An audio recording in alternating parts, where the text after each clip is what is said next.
예, 몰입 나를 잊어버릴 때 나오는 힘, 몰입 나를 잊어버릴 때 나오는 힘이라는 제목으로 하나님 말씀 증거하도록 하겠습니다. 그 요한복음의 목적은 명확합니다. 믿음입니다. 믿음 갖게 하려고 요한복음 기록했다라는 거예요.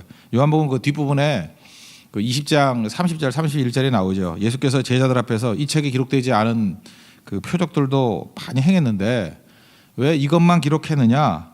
예수께서 하나님의 아들 그리스도이심을 믿게 하려 함이요. 믿음 때문에 이거 기록했다는 거예요. 목적이 다 믿음 때문에. 너희로 믿고 그 이름을 힘입어 생명을 얻게 하려 하심이라. 그러니까 굳이 말한다면 믿음, 결과적인 거죠. 생명 얻게 하려고. 그러니까 목적은 뭐예요? 믿음, 결과적으로 생명 얻게 하려고. 그러니까 요한복음이 왜 중요한 성경이죠? 요한복음 이거 읽으면 믿음이 생긴다니까요. 그러니까 믿음의 관점에서 요한복음을 다 붙들어야 된다는 것입니다. 그러니까 오늘도 이 본문도 믿음의 관점에서 한번 보자고요. 그럼 어떻게 하면 믿음이 굳건해지느냐? 첫 번째는 자기 부인이에요.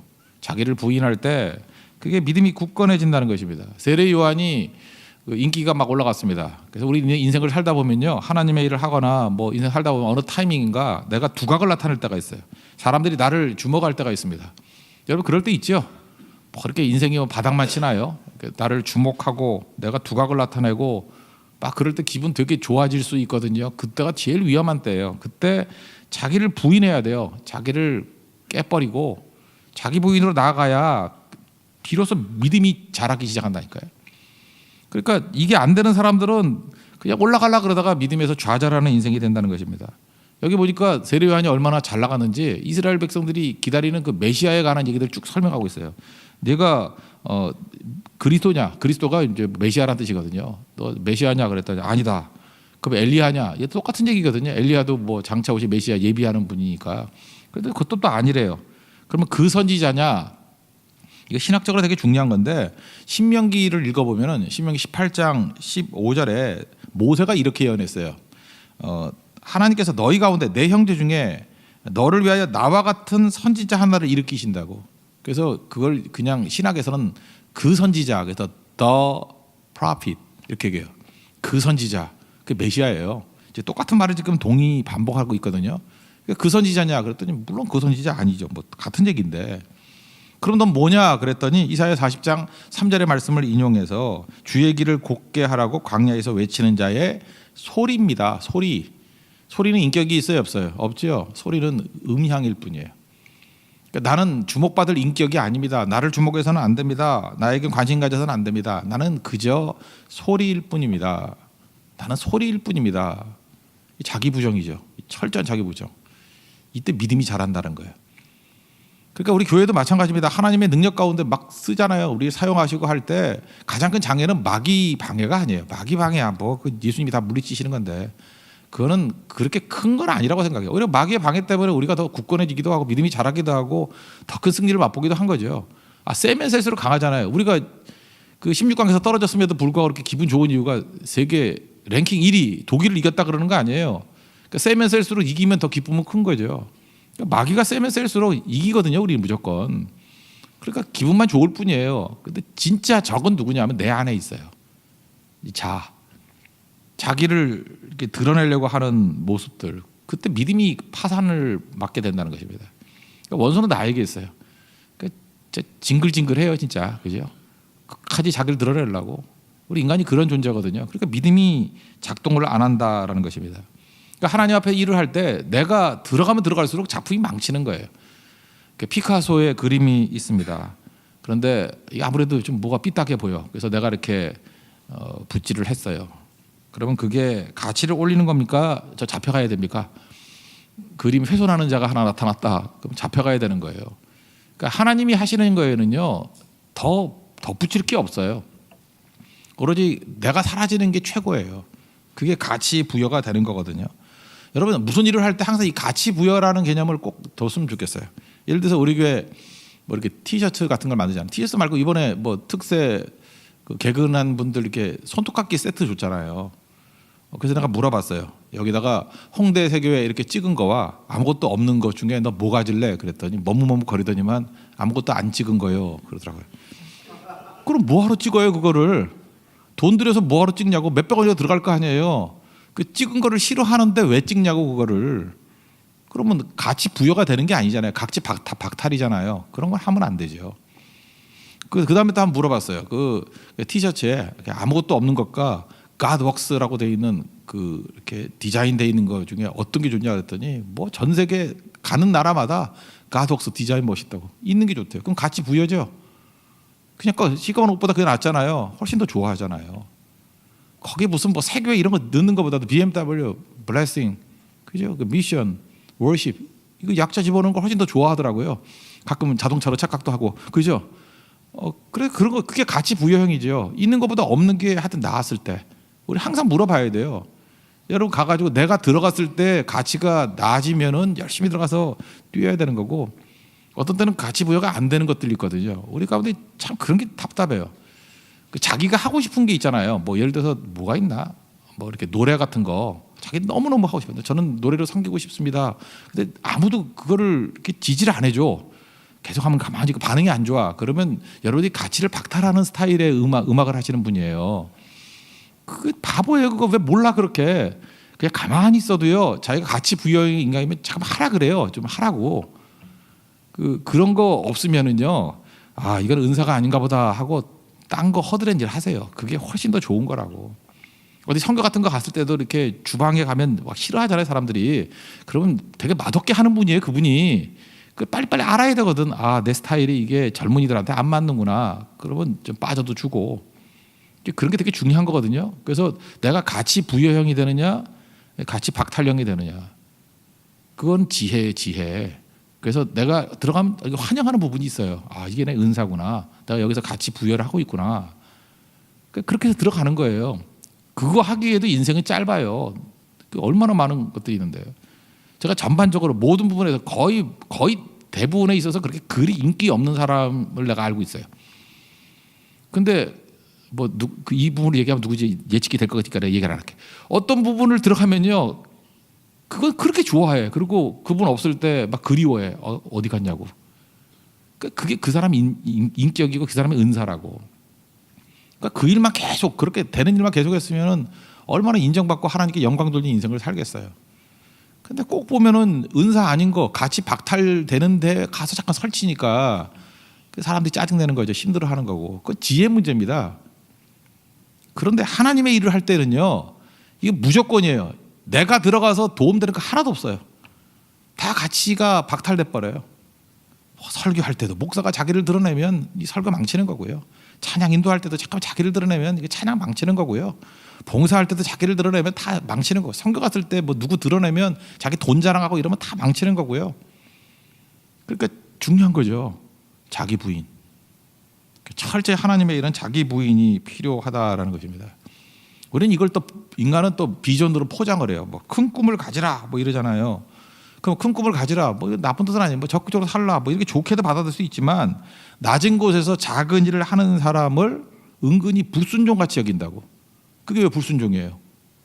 여러분 아무거나 갖다 붙여가지고 불순종 이런 소리 하지 마십시오. 낮은 곳에서 이름도 없이 빛도 없이 일하는 게 왜 불순종이에요? 그게 더 큰 충성이지. 큰 꿈이라 는 거, 자기 혼자 어디서 이상한 거 들고 와가지고 지 욕심을 포장해가지고 큰 꿈이라 그래놓고 이것 빼놓고 다 불순종이다. 그런 게 어디 있어 세상에. 그러니까 큰 꿈을 꾸라 이것이, 그러니까 어떤 것이 됐든 간에 약한 자를 업신여기고 또 약자를 짓밟는 이런적 토대가 된다 그러면 악한 거예요. 하나님이 주신 어떤 힘이 있잖아요. 그 힘을 가지고 그 누구를 갖다 억누르고, 그죠? 지각이 휘두른다 그러면 그거는 싹군이에요. 그러니까 중요한 게 뭐예요? 뭐 힘이 주어지거나 지위가 주어지거나 뭐 이렇게 세례요한 같이 두각을 나타내거나 부각이 됐을 때 무조건이에요. 이 훈련이 돼 있어야지. 자기 부인이 되지 않으면은 그거 쓰임 받지 못한다니까요. 그러니까 뭐라 그러죠? 율법의 허무함. 자기 딴은 죽어라 고생해. 죽어라 고생하고 죽어라 마음 고생하고 죽어라 땀 흘리고. 그러니까 자기는 억울한 거예요. 내가 이렇게 충성을 해. 자기는 충성이라고 생각하거든. 내가 시간 바치고 물질 바치고 내 에너지 다 쏟아 부어가지고 했는데 왜 그게 열매가 없죠? 죽어야 될 자기가 죽지 않았기 때문에 그래. 자기 부인이 안 되면 말짱할 거예요. 말짱할 거. 그래서 세례 요한에서 이걸 배워야 됩니다. 믿음은 언제 자라느냐? 그래서 봉사하면 믿음이 자라야 될 거 아니에요. 헌신하면 믿음이 자라야 될 거 아니에요. 자기 부인 없는 봉사는 믿음 파산이에요. 이건 저를 비롯해서 우리 모든 사람들이 꼭 깨달아야 될 귀중한 메시지라고 생각을 합니다. 그래서 자기 부인이 되면 나타나는 현상이 뭐냐 하면 놓아버리는 힘이 있어요. 놔주는 거예요. 그러니까 잠깐 집착을 하는 이유가 뭐냐면 내 뜻대로 되려고 그러는 거거든요. 하나님이 일하시잖아요. 그러니까 놔주는 거죠. 어떤 사람 비둘기를 되게 사랑한대. 그래서 비둘기 맨날 붙들어 매놓고 다리 묶어놓고 그게 뭘 사랑하는 거야. 비둘기 학대지. 진짜 비둘기를 사랑한다면 어떻게 하죠? 풀어놔주는 거예요. 그리고 맛있는 먹이를 주면은 모일 거 아니에요? 그게 사랑이죠. 그래서 하나님이 일하신다는 것을 붙들면은요 집착 안 합니다. 그냥 놔줘요. 놔주고 돌아오는 거. 가끔마다 그 어떤 그 젊은 사람들 보면 뭐 지들이 사랑한대. 뭐 난 저 사람을 너무너무 사랑한대. 내가 볼 때 사랑 아니에요. 그 집착이고 그거 심하면 스토커라는 병이지 뭐 스토킹 병이에요. 내가 볼 때 제가 볼 땐 그랬어요. 그거 그 외로움을 두려워하는 거예요. 그 사람은 사랑하는 게 아니고 그러니까 외로운 게 두려우니까 못 놔주는 거죠. 그러니까 붙들고 있으니까 이게 답답해지는 거죠. 여러분 사람이라는 것이 관계 속에는 항상 공간이 필요합니다. 너무 달라붙으면 안 되거든요. 너무 달라붙으면은 갇힌 느낌을 받아요. 그럼 질식하죠. 여러분 질투가 왜 나쁜지 알아요? 뭐 질투는 여자의 특권. 웃기고 있네. 숨막혀 죽일 일 있나? 그 질투, 불만, 두려움 이거는 내 욕심에서 나오는 거예요. 놓지 못하는 거. 부모들이 자녀들에 대해서 이런 게 있어요. 그래서 이렇게 불만, 두려움, 자기 뜻대로 만들려고. 그 애들이 막 지식하려고 그러는 거죠. 교회도 마찬가지입니다. 목사가 지 욕심대로 그냥 교회를 좌지우지하고 뭐 숫자 늘리려고 그러다 보니까 교인들을 지식시키게 만드는 일들이 얼마나 많이 있습니까?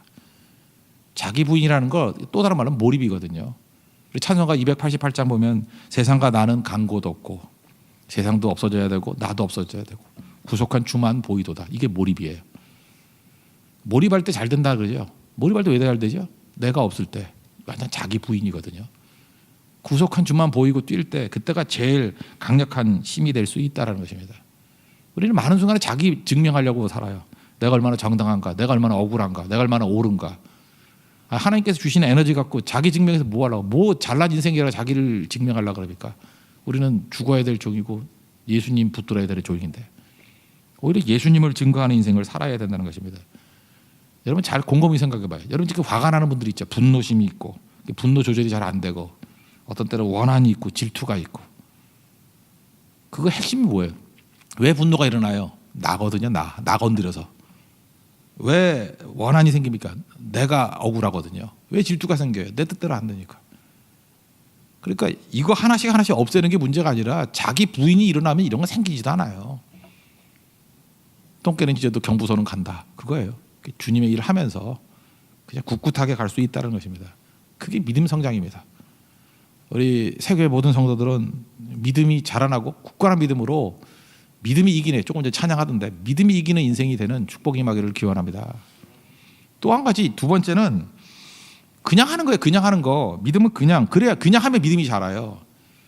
우린 준비 그러잖아요. 맨날 뭘 준비한대. 뭔 놈의 준비가 많아지. 맨날 스펙 준비한다 그러고 스펙을 만약 쌓아놓으면 뭐 할 거야. 그거 안 쓰면 그뿐이지.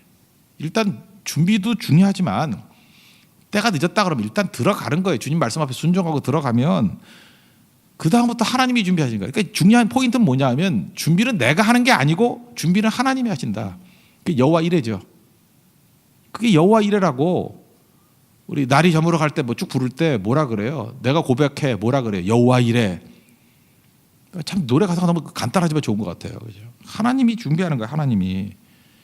여기 29절에 보니까 예수님이 오시니까 세례 요한이 이렇게 얘기합니다. 보라 세상 죄를 지고 가는 하나님의 어린 양이로다. 세상 죄를 지고 간다. 세상 사람들의 죄를 처리하는 양이다. 그런 뜻이고 옛날에 제사장들에게 나오면은 그 양들이 많잖아요. 그래서 요셉이 갖고 오면 요셉의 어린 양, 그다음에 시몬이 갖고 오면 시몬의 어린 양 이렇게 갖고 온 사람 이름을 붙였어요.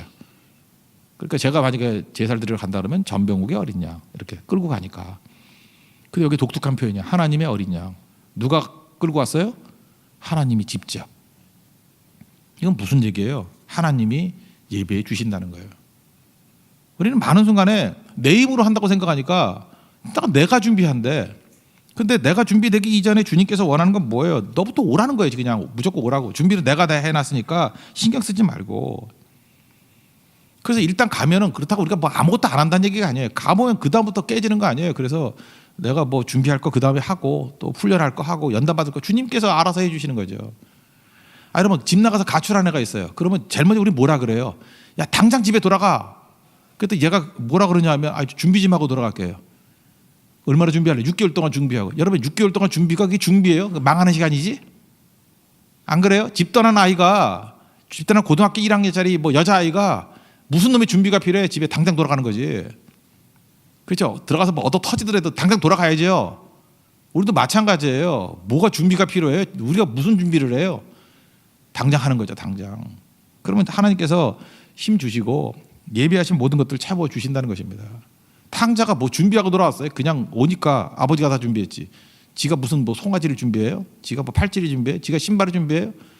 다 누가 준비했어요? 아버지가 준비한 거라고. 우리가 할 일은 뭐예요? 그냥 돌아가고 그냥 순종하고 그냥 가는 거예요.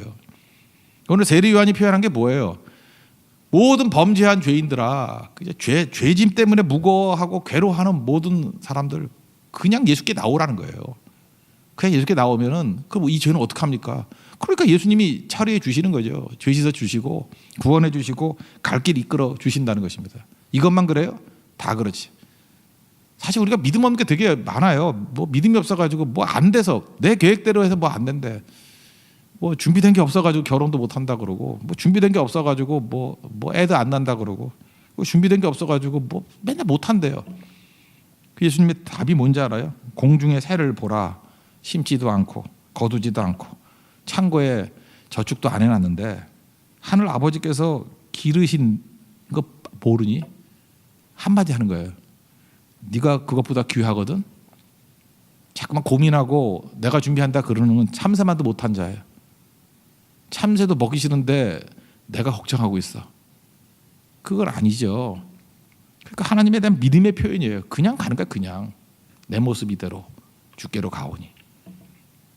그게 믿음입니다. 그래서 믿음이 언제 자라는지 알아요? 준비는 하나님이 하시는 거다.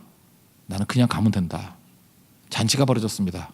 뭘 준비해? 준비하기는 그냥 가서 먹는 거예요. 그냥 가서 기뻐해 주는 거예요. 잔치의 주인을 찬송하는 거예요. 그게 믿음입니다. 그럼 하나님이 일하시는 거예요. God works. 그때 승리를 맛보게 될 것입니다. 오늘도 여러분들 그냥 주님 앞에 나아가서 준비를 하나님이 하신다는 걸 믿고 그냥 주님 앞에 나아가서 믿음의 성장을 맛볼 수 있는 우리 하나님의 거룩한 백성 되기를 바랍니다. 그게 믿음입니다. 모두 자리에서 일어나겠습니다. 주가 일하시네 다시 한번 찬양하겠습니다.